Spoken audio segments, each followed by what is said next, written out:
मेरे प्यारे देशवासियों, मेरे प्यारे विश्ववासियों, एशिया के नागरिकों, ऑस्ट्रेलिया के नागरिकों, अमेरिका के नागरिकों, यूरोप के नागरिकों और विभिन्न महाद्वीपों के नागरिकों,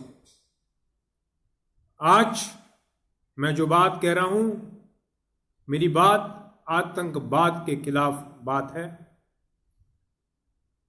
कहने को भारत आतंकवाद का दंश झेल रहा है 1947 से लेकर अब तक, और ये दंश हमें किसी और ने नहीं, हमारे पड़ोसी देश ने दिया।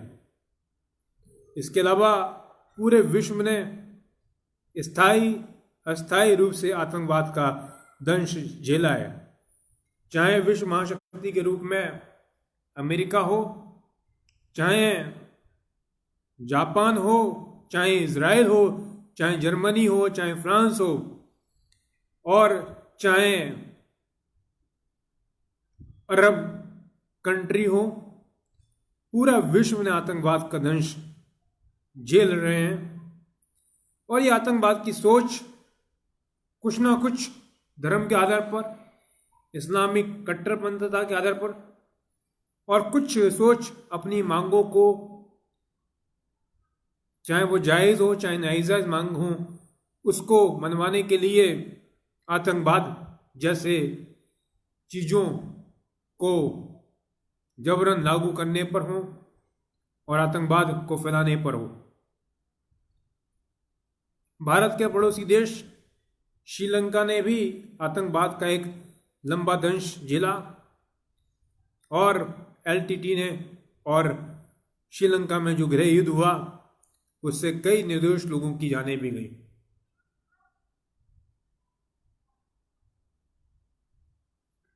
आतंकवाद वो नासूर बन गया है हम लोगों के लिए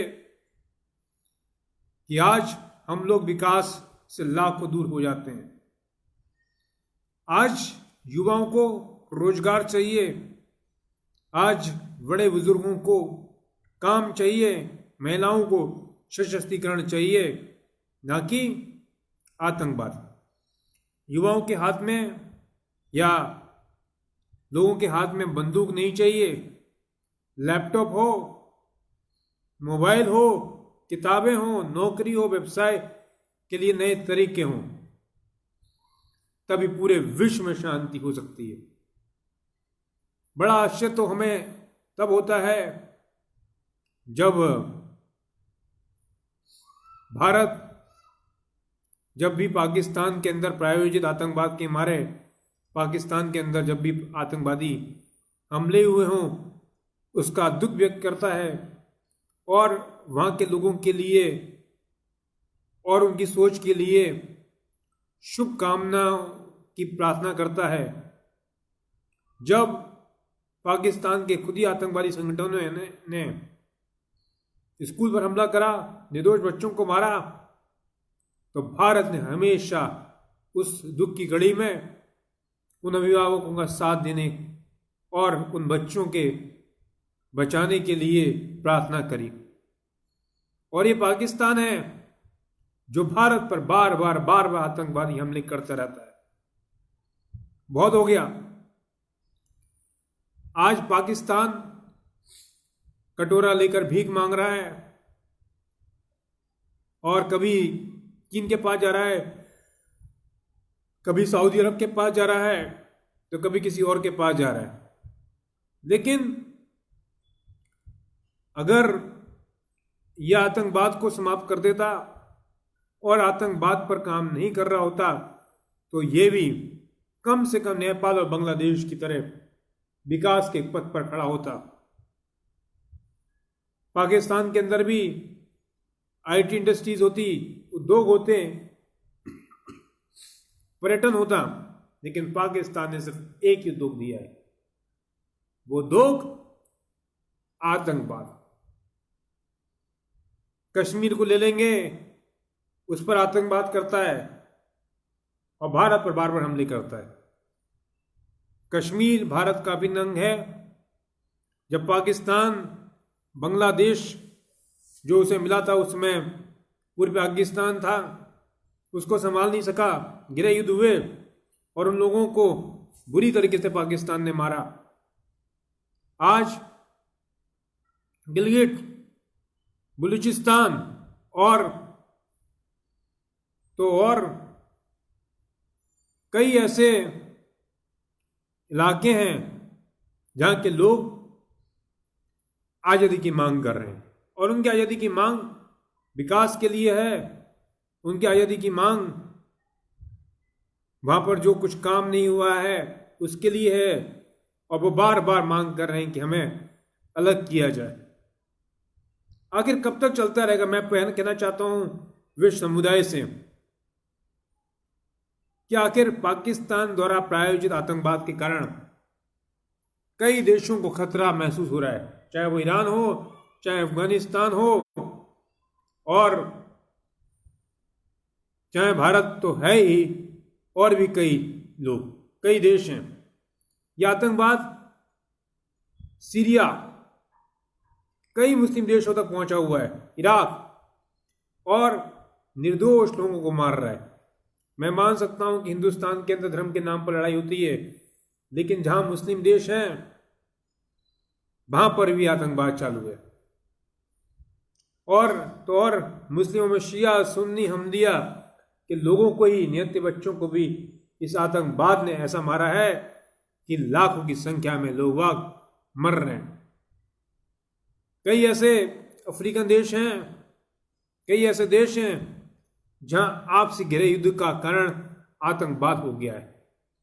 आखिर दिक्कत क्या है? जब संयुक्त राष्ट्र संघ ने हमारी एक सीमा बना दी है, उस समय तक हम समझ सकते थे कि पूरे विश्व में राजशाही होती थी।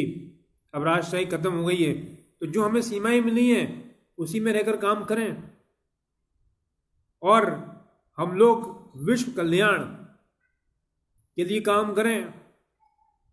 अपनी नई टेक्नोलॉजी से ऐसा काम करें कि आने वाली पीढ़ी, पूरे विश्व की पीढ़ी, उससे फायदा मिल सके। आज अगर पूरा विश्व के सभी देश एक मंच पर आ जाएं तो मैं दावे के साथ कह सकता हूं कोई व्यक्ति भूखा नहीं रहेगा, कोई व्यक्ति बेरोजगार नहीं रहेगा। हर व्यक्ति के पास मकान, कपड़ा और घूमने के साधन, सब चीज मिलेंगे।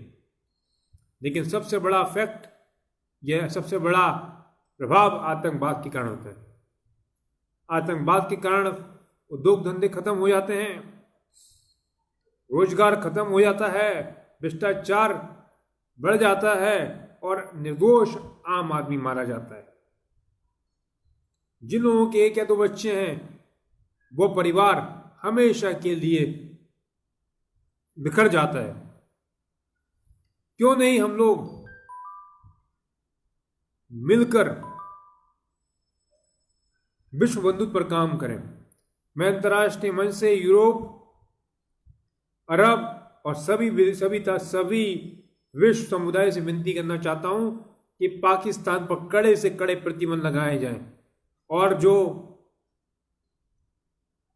अरब के प्रिंस आए, सऊदी अरब के, उनको पाकिस्तान की कोई सहायता नहीं करनी चाहिए जब तक पाकिस्तान आतंकवादियों के शिविरों को तहस नहस नहीं करता है और आतंकवाद को समाप्त नहीं करता है।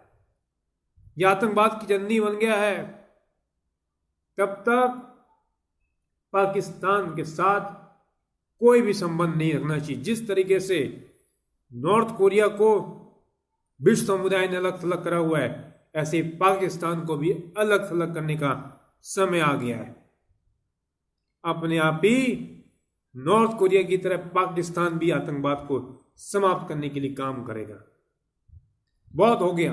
इसके अलावा जो भी देश आतंकवाद का समर्थन कर रहे हैं, आपसी प्यार से, भाईचारे से और पूरे विश्व के सभी लोगों को मिलकर, चाहे वो सेना भेजनी पड़े, चाहे कुछ भी करना पड़े, उस इलाके से आतंकवाद को समाप्त करना चाहिए। चाहे संयुक्त राष्ट्र सेना भेजनी पड़े, चाहे कुछ भी भेजना पड़े, लेकिन वो आतंकवाद को हर एक उस देशों को चिन्हित करके समाप्त करना चाहिए। और वहां पर नए नए उद्योग, नए नए स्कूल, नए नए अस्पताल खोलने चाहिए पूरे विश्व को, जिससे विश्व कल्याण हो सके। हमारी सीमाएं हो सकती हैं विश्व की, हमारी भाषाएं की सीमित हो सकती है, हमारे पास सीमित साधन हो सकते हैं, लेकिन जब विश्व के लोग एक साथ मिलकर आते हैं तो एक ताकत बन जाती है। हमें बड़ा गर्व है कि हम 180 देश लगभग हैं पूरे विश्व में। अगर सब लोग आ जाएं एक साथ तो हम लोग इस विश्व को कहां से कहां पहुंचा सकते हैं। लेकिन हम लोगों को आपसी लड़ाइयों को समाप्त करना होगा, आतंकवाद को समाप्त करना होगा, जिससे कि आने वाली पीढ़ी हमें याद करे। लड़ते रहेंगे आपस में, हमें कुछ हासिल होने वाला नहीं है, हमें कुछ हासिल नहीं होने वाला है। हर एक कंट्री को डेवलप करना चाहिए, हर एक विश्व की कंट्री को डेवलप करना चाहिए, और एक कंट्री की दादागिरी जो भी है वो समाप्त होनी चाहिए, जिससे कि सब जगह समान रूप से विकास हो सके। तब हम लोग आगे बढ़ सकते हैं। आतंकवाद को समाप्त करने के लिए मैं विश्व समुदाय से अपील करता हूं कि वो आए और सबसे पहले पाकिस्तान पर प्रतिबंध लगाए, और जो आतंकवादी शिविर चल रहे हैं उसको तहस नहस किया जाए, और जहां जहां पर भी देश आतंकवाद का समर्थन करते हैं उस पर भी कार्रवाई हो और आतंकवादी शिविरों को समाप्त किया जाए। मैं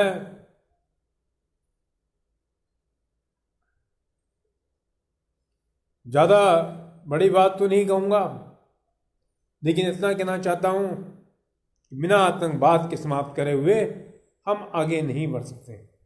आज हमारे पास बड़ी बड़ी समस्याएं हैं, कैंसर जैसी समस्याएं हैं, सुनामी, भूकंप और ना जाने प्राकृतिक आपदाएं, ग्लोबल वार्मिंग।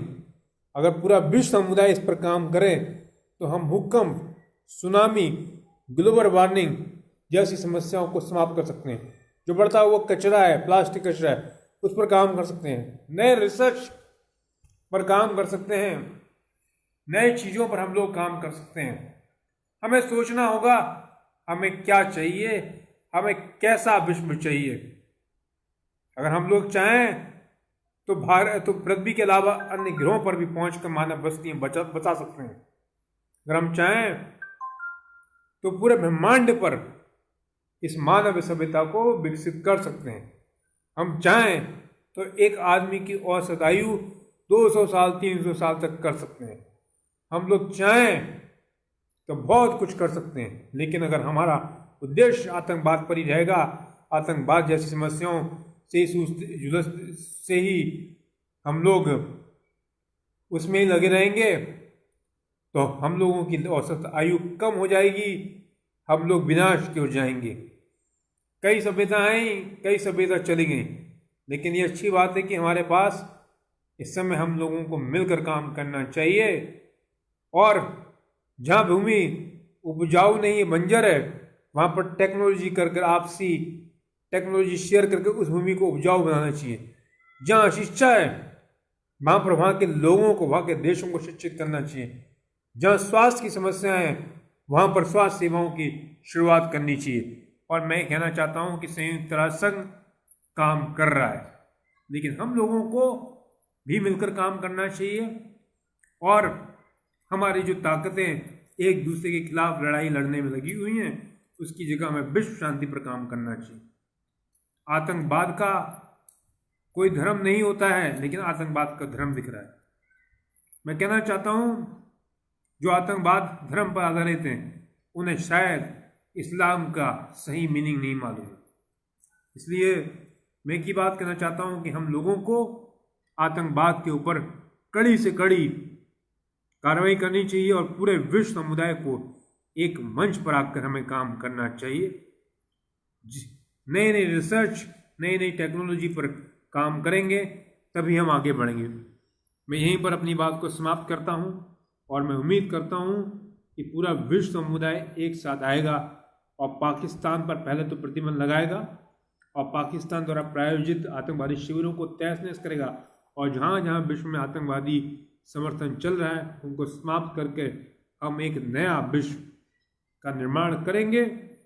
मैं यही वहाँ पर अपनी बात को पूर्ण विराम लगाता हूँ। अगर आप लोगों को दूसरी भाषा में समझना है तो उसको आप लैंग्वेज ट्रांसलेटर डाउनलोड करके अपनी भाषा में कर सकते हैं। आज फिल्म टूरिज्म, पर्यटन, एजुकेशन, इंफ्रास्ट्रक्चर, IITs और में कहाँ का नहीं है चैलेंजेस। और ऐसा कुछ हो कि हमारे देश के नागरिक दूसरे देश में जाएं, दूसरे देश के नागरिक तीसरे देश में जाएं, टेक्नोलॉजी शेयर करें, अपने आप ही पूरा विश्व आगे बढ़ सकता है। हम भी चाहते हैं कि पाकिस्तान कटोरा लेकर भीख नहीं मांगे, पाकिस्तान आतंकवाद का समर्थन करना बंद करें और वहाँ के मूल लोगों को वहाँ की मूल सुविधाएं प्रदान करें। आतंकवाद को समाप्त करेगा, अपने आप ही विकास हो जाएगा। हमारा एक ही संकल्प है, हमारी हिंदू संस्कृति, हिंदू सभ्यता और जो भारत सभ्यता वो कहती है वसुधैव कुटुंबकम, पूरा विश्व ही हमारा परिवार है। मैं यहीं पर अपनी बात को पूर्ण विराम करता हूँ।